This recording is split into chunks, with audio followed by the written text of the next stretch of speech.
The country of Moab was under the control of the kingdom of Israel and had to pay them high taxes. But when Ahab died, the king of Moab decided to stop paying those taxes. Ahab's son, Joram, decided to gather his army and to march against Moab. He sent a message to King Jehoshaphat of Judah and said, Moab has rebelled against me. I'm going to march against them. Come, let's march together. Jehoshaphat agreed, so both armies marched south, west of the Dead Sea, and across the bottom into Edom. The army of the Edomites joined them, and all three armies marched on to Moab. When they camped in the desert, they realized they didn't have enough water for themselves and all of their animals. King Joram said, I think the Lord has brought us here so that the Moabites can capture all three nations. Jehoshaphat said, well, do you have a prophet of God here? One of the officials said, well, yes, Elisha is here. So all three kings went to talk to Elisha.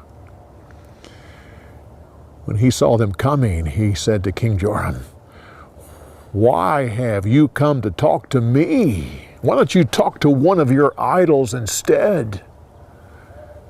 King Joram said, please, I think the Lord, your God, has brought us here so that we could be captured by the Moabites. Elisha said, well, if it was just you, I wouldn't give you the time of day. But I see King Jehoshaphat here, and I have high regard for him. Send me someone who can play the harp. As the harp played, the Lord gave Elisha the words to say to King Joram. He said, you won't hear the storm, but I will send water in the morning. Dig ditches in this dry riverbank. And in the morning, this riverbed will be full of water. This is an easy thing to do for the Lord. I'll also give you victory over the Moabites, and you'll capture many of their cities. They did as they were told. Dig ditches in the dry riverbed. And in the next morning, the water started to flow. There was so much water, it flooded the land. The Moabites got up early and looked in the direction of the three kings, and they saw all the water, but the sun was hitting it just right, and it looked red to them. They said, look, the three armies have turned on one another and destroyed each other.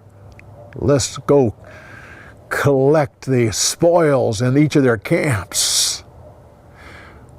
Well, when they got to the camp of Israel, the Israelites attacked and chased the Moabites back to their country. They went from city to city, capturing it, till finally there's only one city left. So Israel surrounded that city. The king of Moab decided to escape, so he took 700 of his best men and tried to force his way through the front lines. But he couldn't do it.